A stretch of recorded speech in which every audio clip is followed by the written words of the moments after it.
Shalom, selamat pagi Bapak Ibu yang dikasihi Tuhan. Senang sekali bisa bertemu dengan saudara kembali dalam renungan pagi hari ini. Saya berdoa supaya penyertaan Tuhan, kebaikan Tuhan melimpah atas hidup saudara, sebab Dia Allah yang baik, Dia Allah yang memperhatikan kita semua. Bapak dan Ibu, seringkali kita merasa lelah.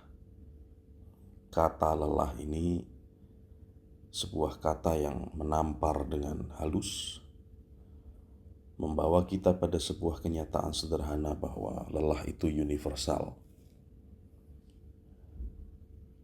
Permasalahannya sekarang adalah bagaimana kita menyikapinya, menunjukkan kualitas diri. Di tengah kesibukan kita, bekerja, kesibukan dalam rumah tangga, dalam apapun seringkali membuat kita lelah. Seringkali saat kita lelah, kita merasa menjadi orang yang paling berhak dimengerti. Kita mulai kasar, menutup diri, bahkan menyakiti orang lain secara tidak sadar atas nama lelah.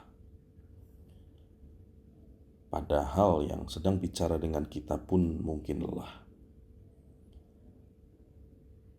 Yang menyebalkan di jalanan pun mungkin lelah.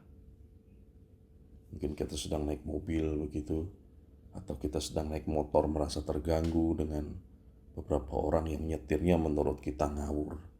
Mungkin orang itu juga lelah. Ketika kita pulang ke rumah, yang tidak tersenyum di rumah pun mungkin sedang lelah. Kata lelah ini sebetulnya mengajak kita untuk tidak menjadikannya sebagai sebuah pembenaran atas sikap buruk. Karena semua orang berjuang, tetapi tidak semua orang memilih untuk bersikap baik. Dari sinilah kita bisa mengerti sebetulnya letak perbedaan antara dewasa yang bertanggung jawab dan lelah yang menyalahkan dunia dan sekeliling kita. Namun Bapak Ibu, di atas semua itu ternyata Tuhan tahu, dan Dia sudah mengundang kita ribuan tahun yang lalu. Marilah datang kepadanya semua yang letih lesu dan berbeban berat. Dia akan memberikan kelegaan kepadamu. Saya sangat bersyukur ayat ini muncul dalam Matius 11:28 sebagai landasan kemahatauan Allah atas kebutuhan manusia yang paling dalam, yaitu kelegaan. Kalau saudara membaca dalam terjemahan sederhana, itu lebih tersampaikan lagi artinya. Marilah datang kepadaku engkau yang semua yang capek, letih, lesu. Aku akan menolongmu dan membuat engkau lega. Bunyinya begitu. Saya bersyukur sekali lagi bahwa ayat ini muncul sebagai dasar landasan kemahatauan Allah atas kebutuhan manusia yang paling dalam, yaitu kelegaan,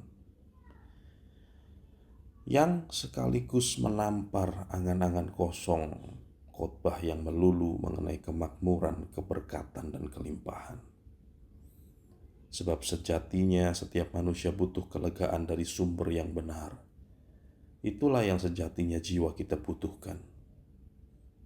Dan kita bisa bersyukur pagi hari ini bahwa Allah sudah menyelesaikannya bagi kita melalui Kristus Yesus. Apapun yang saudara lakukan, dimanapun saudara berada, ketika engkau merasa lelah, ketika engkau merasa capek, mari datang kepadanya, sebab sesungguhnya kelegaan yang sejati datang daripada Tuhan. Tuhan memberkati kita semua.